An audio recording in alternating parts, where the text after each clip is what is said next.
Yes, turongeye turabasuhuje inshuti bavandimwe bakunzi ba Nzuri Business Group Limited. Reka twizere ko mukomeje kugubwa neza aho muherereye hirya no hino ku isi nk'uko duhora tubibifuriza. Wowe uri muri Afurika, uri i Burayi, muri Amerika, muri Aziya, aho ariho hose, ndetse namwe muri hano i Kigali mu Rwanda hose, turabasuhuje cyane bakunzi ba Nzuri Business Group Limited. Tubibutsa gukanda subscribe wowe utarabikora, mukore share, mukore no kukazogera, tujye tubana umunsi kundi gatanu kuri gatanu.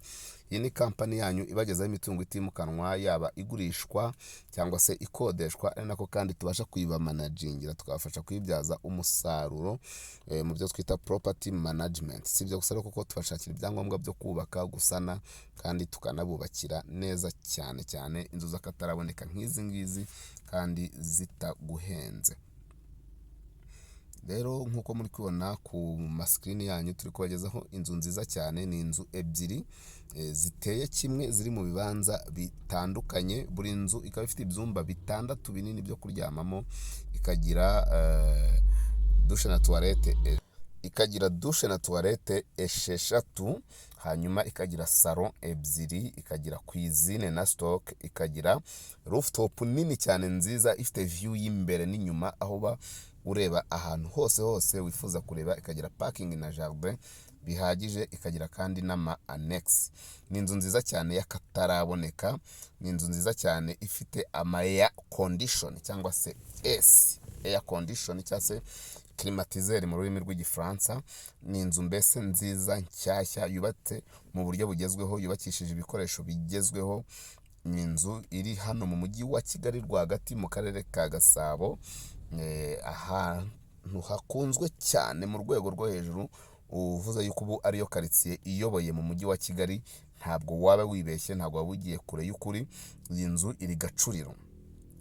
iri Gacuriro kuri kaburimbo muri quartier ikunzwe, kandi ni inzu nshyashya yubatse mu buryo bugezweho, yubatse bigezweho. Ni inzu ihenze mu by'ukuri, nubwo turi kuyigurisha make cyane.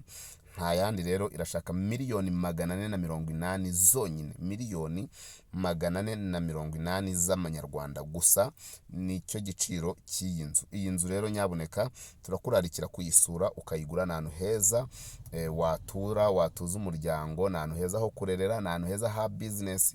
Ushaka kuyigura ukajya uyikodesha, ni inzu yajya yinjiza amafaranga arenga ibihumbi 3-4 by'amadolari.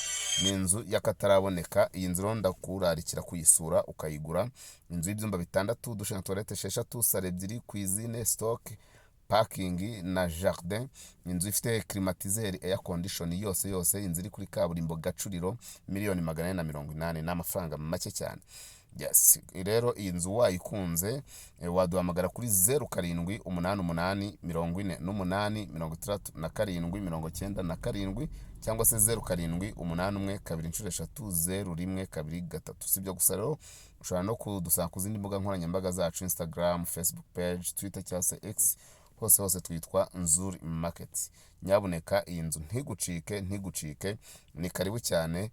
Ngwino uyigure cyangwa se uze tukubakire. Iyi nzu ni imari miliyoni 480 Gacuriro, ni amafaranga makeya ku nzu nk'iyi ngiyi. Ahantu ikibanza kiba kigura miliyoni 200-300 cya metero kare 300, kandi urumva ko ni ahantu iyi nzu ihendutse. Ni karibu cyane rero iwacu muri Nzuri Business Group Limited. Umukiriya ni umwami, turabakunda cyane, tubaye ikaze.